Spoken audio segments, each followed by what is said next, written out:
¿Qué tal, compañeros de Servicios Metalmecánica, hermanos Benítez? En esta oportunidad vamos a hablar de ergonomía y de los riesgos disergonómicos.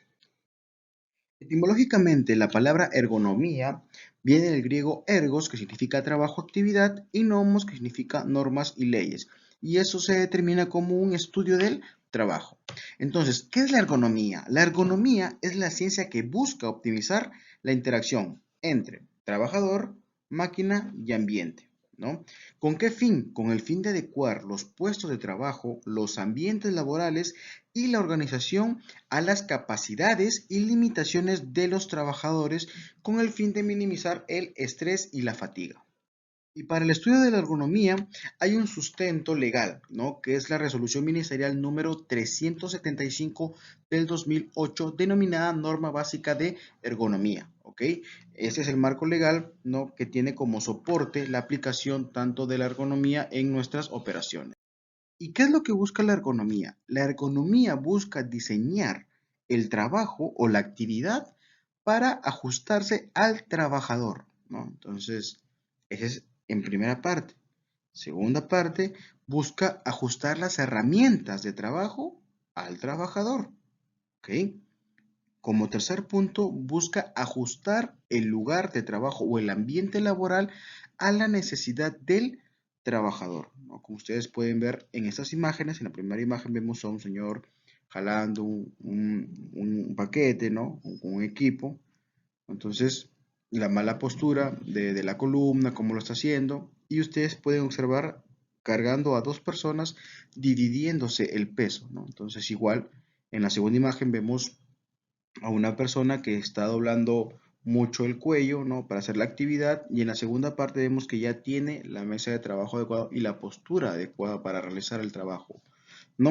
En la tercera parte vemos a un colaborador ajustando, ¿no?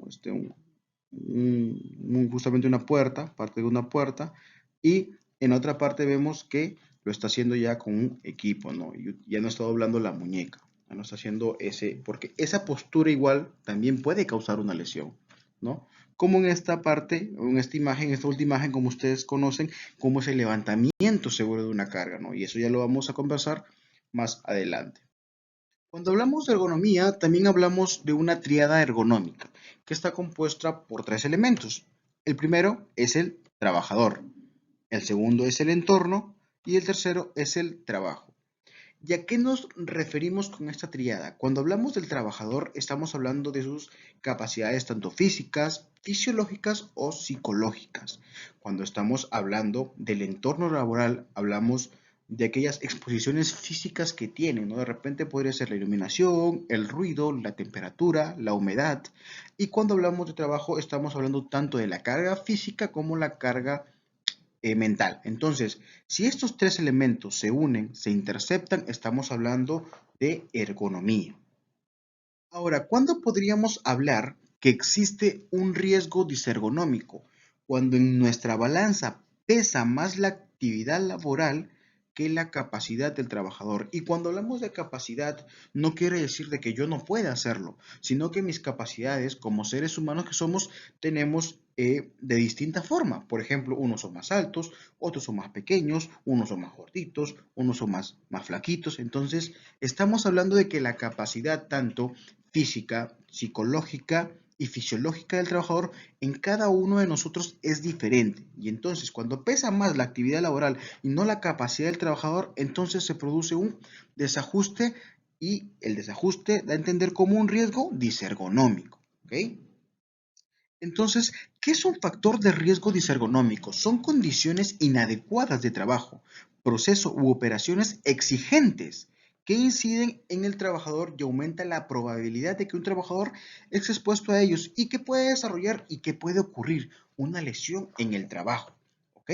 Por ejemplo, la manipulación de cargas. Cuando no hacemos una manipulación de cargas adecuada, ¿no? Doblamos toda la columna hacia abajo, entonces puede producirse una lesión ahí. ¿No? Las posturas de trabajo, en el caso de aquellas personas que utilizan mesas de trabajo, están de repente en la oficina, igual, la postura de la alineación torso-cabeza, y ustedes muy bien conocen esa técnica que vamos a hablar más adelante, igual se puede producir una lesión, ¿ok? los movimientos repetitivos. Entonces, por eso que es importante implementar lo que son las pausas activas, tomarse unos periodos de descanso para evitar estos movimientos repetitivos, ¿ok? Hablamos del primer factor de riesgo ergonómico, ¿ok? Es el diseño inadecuado de puestos de trabajo. Por ejemplo, cuando hay espacios de trabajo muy reducidos, a veces limitan los movimientos.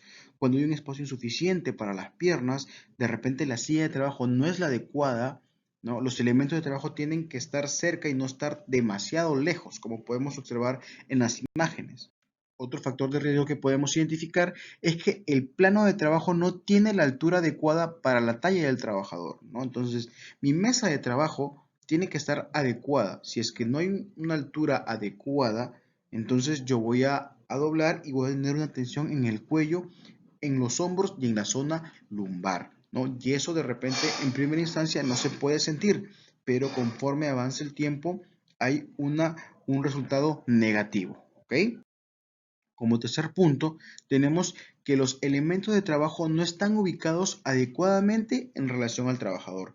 Tenemos que colocar los elementos que yo voy a utilizar en mi actividad que estén adecuadamente sin que yo tenga algún tipo de movimiento o postura inadecuada. ¿Ok?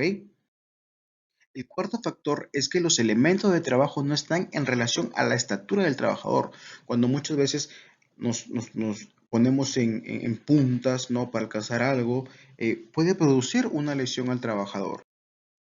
El quinto factor es que los trabajos no se tienen que hacer con los codos hacia afuera, ¿no? Igual estamos teniendo una postura ahí forzada. El sexto factor dice que los trabajos con las manos por encima de los hombros no se puede hacer, señores, tenemos que tener algo bien claro.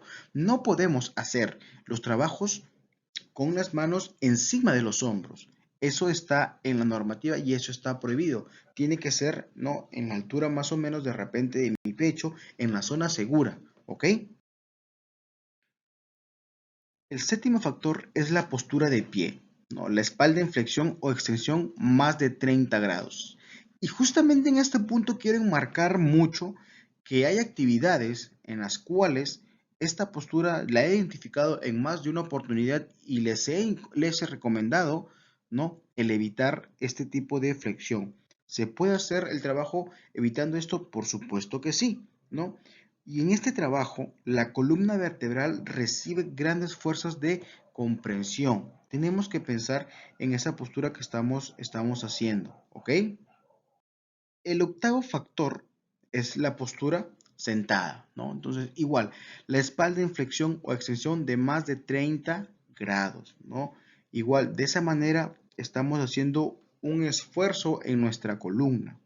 El noveno factor dice que mantener partes del cuerpo en posturas fijas o forzadas durante el trabajo, ¿no? Muchas veces mantenemos una postura fija durante toda la actividad. Entonces, señores, es importante tener tiempos, intervalos de tiempo en el cual estas posturas no tengan que ser fijas, ¿ok? El décimo factor es la postura de rodillas o cuclillas. Muchos soldadores aplican esta postura para hacer algunas actividades, pero debemos escoger la postura adecuada para hacer una actividad y no esforzar la columna y evitar que tengamos alguna tensión muscular.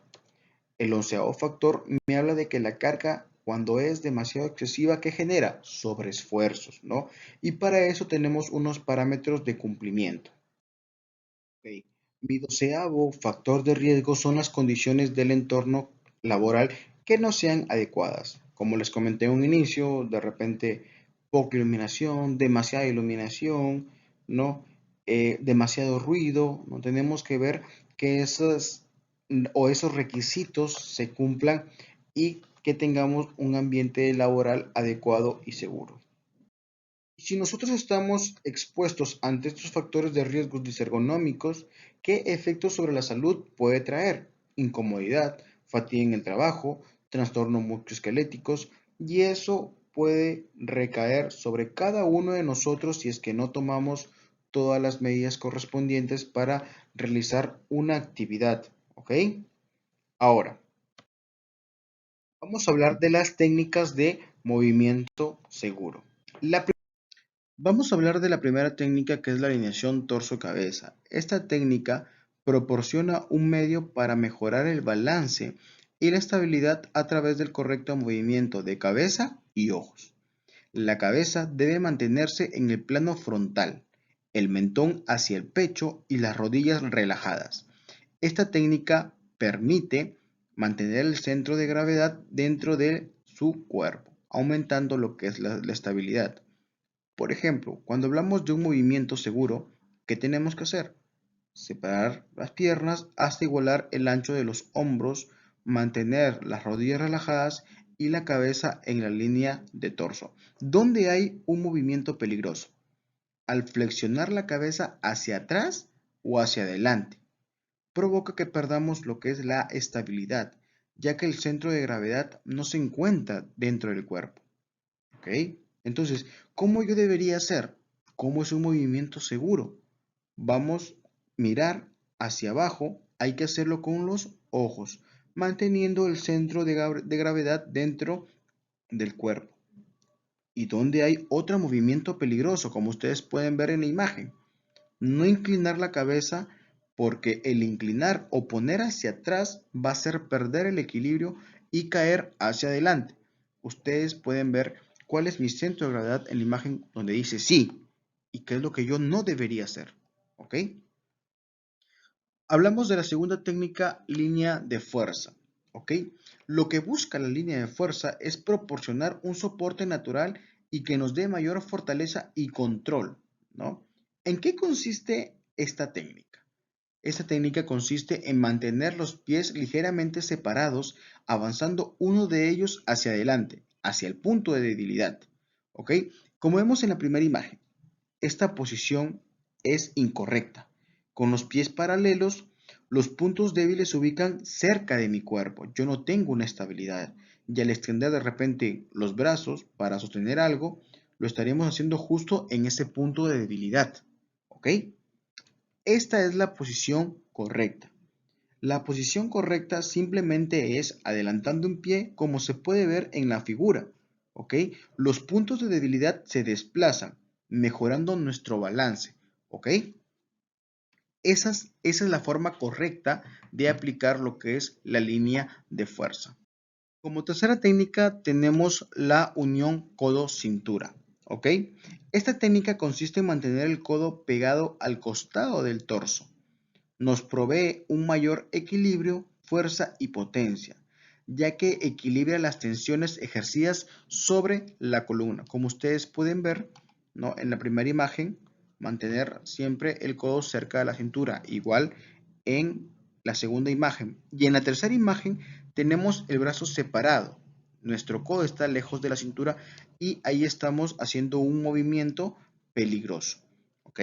Hay que recordar que esta técnica estabiliza la columna, disminuyendo el riesgo de sufrir una lesión. Cuando hablamos de la siguiente técnica es el asir inteligente, hablamos de precisión y fuerza. El aplicar el asir inteligente es utilizar inteligentemente las manos. ¿Y qué significa eso?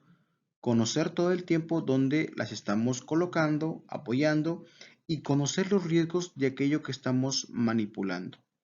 Una de las situaciones que ocurre y donde hay mayor porcentaje de accidentes es en las manos y tenemos que saber aplicar el asir inteligente para cada actividad, ¿no? Y hablamos de dos movimientos, el movimiento de precisión y el movimiento de fuerza. Cuando hablamos de movimiento de precisión, estamos hablando que la fuerza debe realizarse con los dedos índice y mayor, ¿ok? Cuando hablamos de un movimiento de fuerza, la fuerza debe aplicarse con los dedos anular y meñique. Como ustedes pueden ver en la imagen, está dividido de esa forma. Y mi dedo de cierre es el pulgar, ¿ok? Entonces, tenemos identificado cuáles son los dedos de fuerza, de precisión y de cierre, ¿ok? Entonces, la siguiente técnica es el levantamiento seguro. Durante la capacitación les he explicado y les comenté de unos parámetros que tenemos que cumplir con las cargas. El peso máximo es de 25 kilos, el peso medio es de 5 a 15 kilos y el peso leve es de 5 kilogramos. Y el peso máximo para una mujer es de 15 kilos. Y esto tenemos que aplicarlo aquí en todas nuestras actividades. Como ustedes pueden observar, ¿no? En la primera imagen, ¿no? Vemos una carga y tenemos que hacer un análisis de la zona de trabajo, ver el piso en qué condiciones, inexistencia si es que de repente hay algún obstáculo, ¿ok? Vamos a analizar el elemento que vamos a levantar. Tenemos que ver el peso de la carga, por dónde vamos a tomar y de qué forma. Y tiene que ser de forma segura. No tenemos que dudar en utilizar algún elemento auxiliar si es que realmente se necesita. ¿Ok? Tenemos que acercarnos al objeto, posicionarnos de acuerdo a la técnica que ya he mencionado, que es la línea de fuerza. ¿Ok? Agacharnos flexionando las rodillas y manteniendo la alineación torso-cabeza. ¿Ok? Nos vamos a acercar al objeto impulsándonos, tomaremos el objeto aplicando el asir inteligente y vamos a levantar la carga aplicando la unión codo-cintura y mantenerlo en nuestra zona segura. ¿Ok?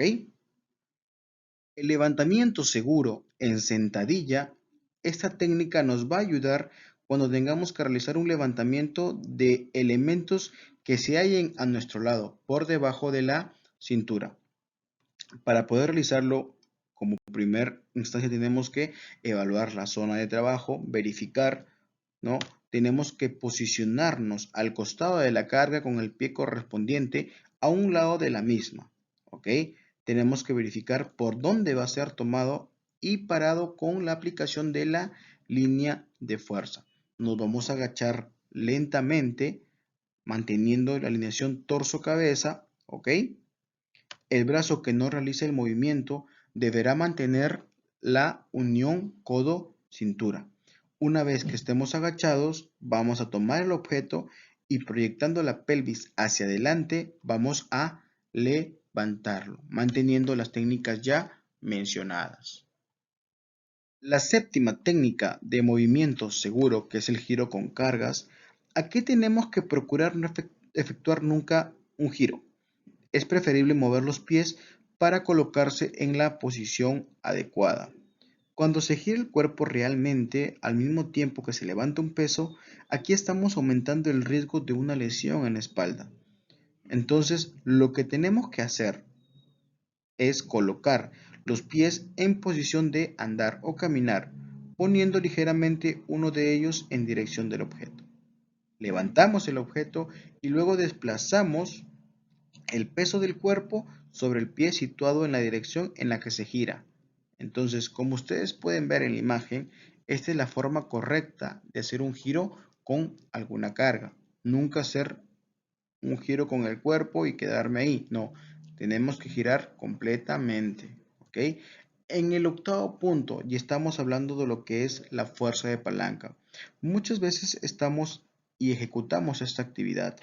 ¿Y qué tenemos que hacer? Tenemos que posicionarnos según la línea de fuerza y mantener la alineación torso-cabeza. Flexionamos levemente las rodillas, tomamos el elemento que vamos o en el cual se va a realizar el esfuerzo dentro de nuestra zona segura y aplicando el asir inteligente, los dedos de fuerza, ¿no?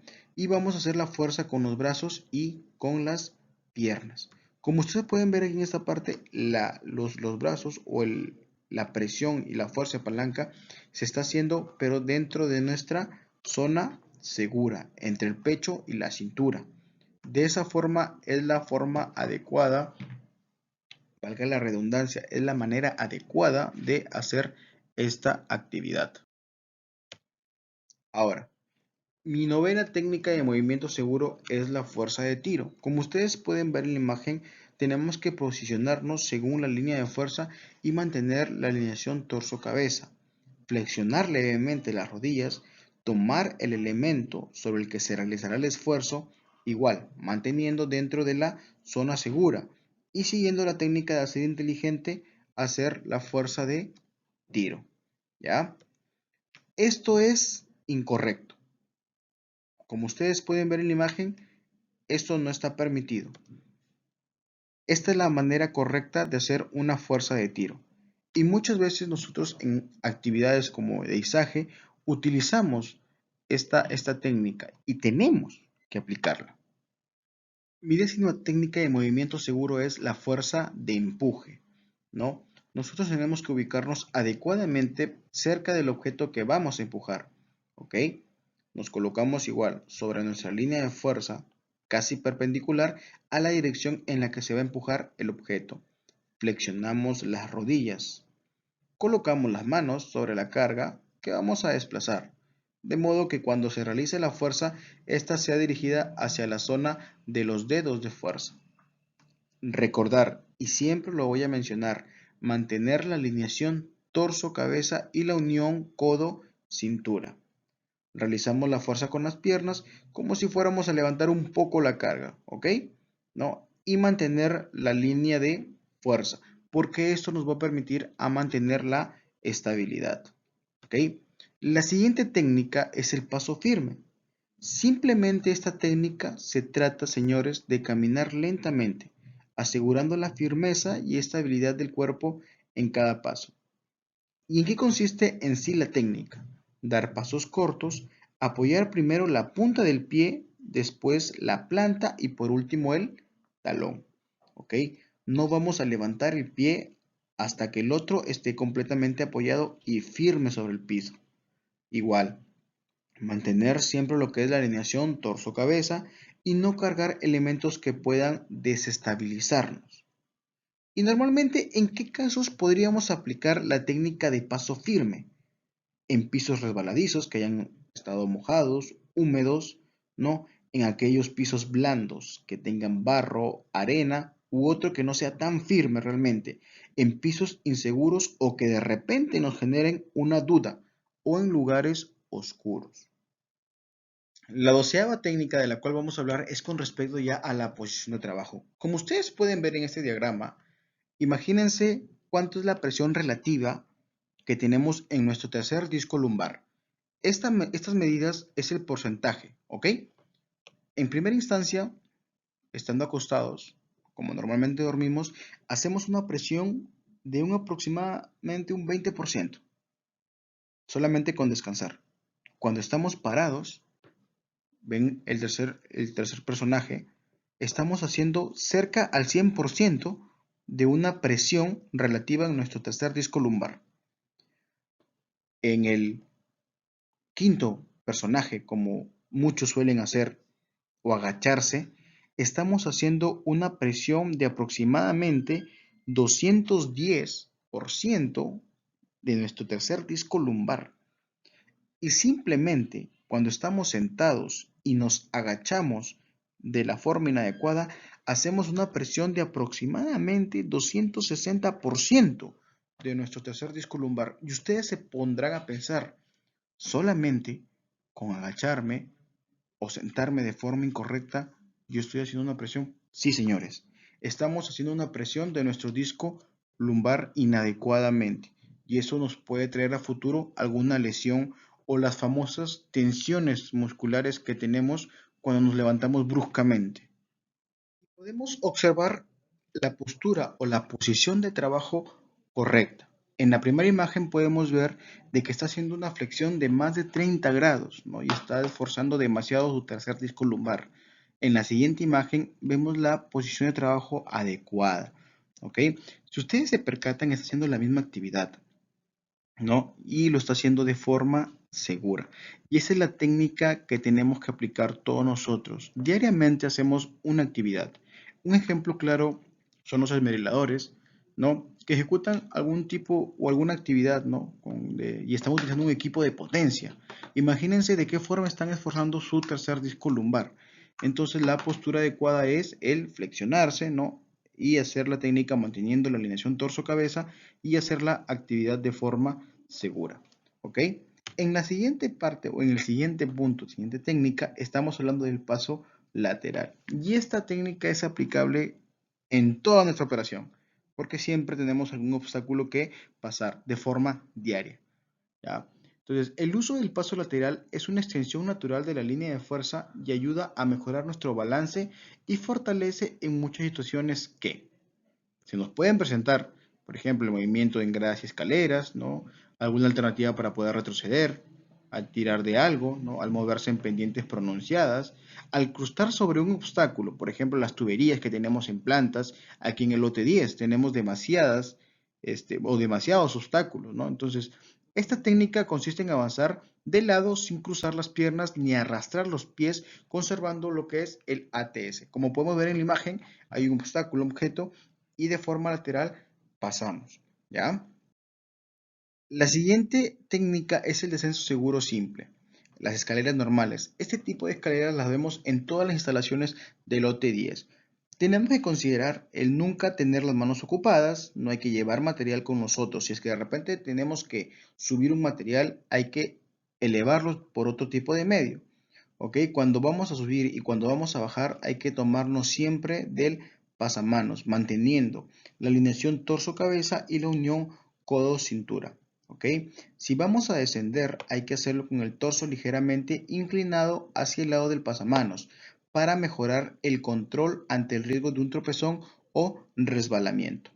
La siguiente técnica igual es un descenso seguro, pero a 45 grados. En algunos tanques o en algunas situaciones o instalaciones del lote 10 vemos este tipo de escaleras. ¿Ok? Entonces, ¿en qué consiste esta técnica? Entonces, esta técnica es utilizada para bajar las escaleras, ¿no? Y se aplica especialmente en los casos de escaleras empinadas, como les estaba mencionando. Entonces, consiste en utilizar el brazo como si fuera nuestra línea de vida, ¿ya? Primero nos vamos a posicionar al comienzo de la escalera, tomándonos del pasamanos con la palma de la mano hacia arriba.